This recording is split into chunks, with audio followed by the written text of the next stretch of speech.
Encore un témoignage. Là, je pense que ce sera le dernier. Celui du meurtre de mon grand-père et de ma maman par les Français. Qui ont tué mon grand-père et ma maman qui étaient suisses.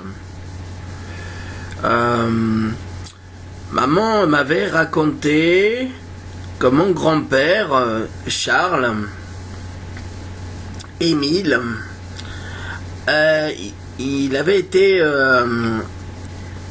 écrasé par un camion d'un conducteur français qui lui avait sectionné la jambe et projeté dans un arbre. Où là, mon grand-père, il a dû faire un garrot avec sa jambe jusqu'à qu'il y ait des secours qui viennent le chercher. Et le camionneur français, c'était en pleine nuit, je pense, il a fait un délit de fuite, il est parti, on l'a jamais retrouvé. Puis mon grand-père, après il était unijambiste et il avait une prothèse de jambe après cet accident. Mon grand-père, il avait un bureau de tabac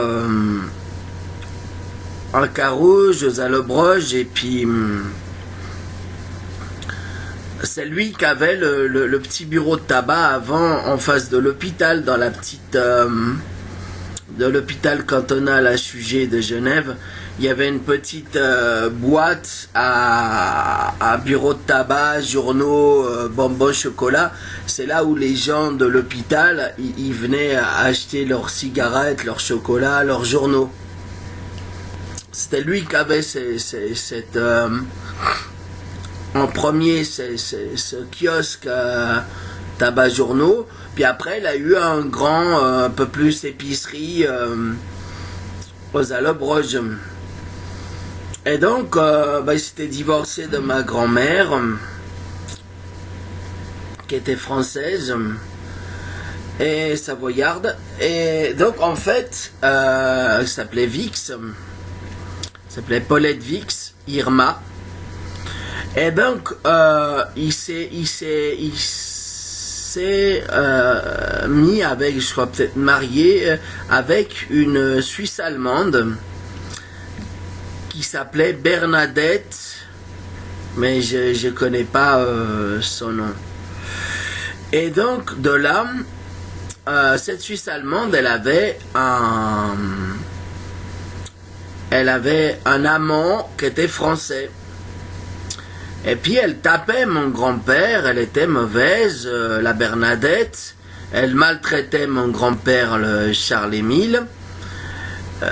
Puis lui, il était toujours bon cœur comme moi, comme maman. On était une famille comme ça, qui avait le cœur sur la main. Il offrait du chocolat, des cigarettes à tout le monde.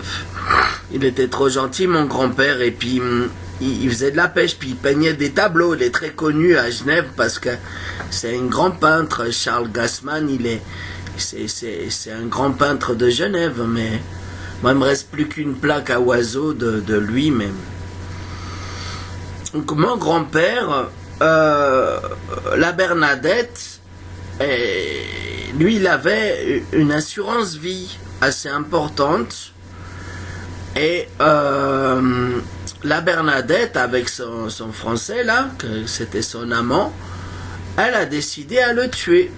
Elle a dit à son français, bon écoute, maintenant, j'ai plus besoin de Charles, tu vas le pousser d'un pont. Alors c'était le pont qui peignait toujours ce pont, il peignait toujours ce pont de Carouge.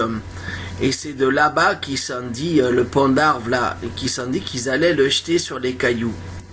Donc un soir, comme mon grand-père Charles-Émile, il rentrait un peu, il buvait un peu comme moi du vin. Il était un peu mélancolique parce qu'il regrettait ma grand-mère et puis son divorce, il pensait à ses enfants, à sa fille, à son fils Patrick, et en fait jamais il aurait voulu se suicider, hein, jamais.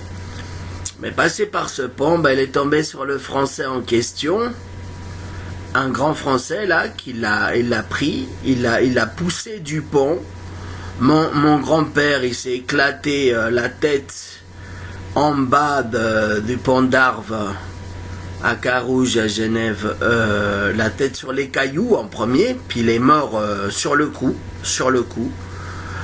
Et après, bon, avec la Bernadette, la Suisse allemande, la salope, son français, et ben ils l'ont fait passer pour suicider, il s'est suicidé, donc on n'a jamais eu de preuves que c'était un meurtre. Mais n'empêche que la Bernadette, elle a touché 300 000 francs suisses d'assurance vie, donc le mobile du crime, et 300 000 francs suisses supplémentaires du bureau de tabac, du fonds de commerce et de ce que possédait mon grand-père, de son travail. Donc voilà l'histoire du meurtre de Charles-Émile Gassmann.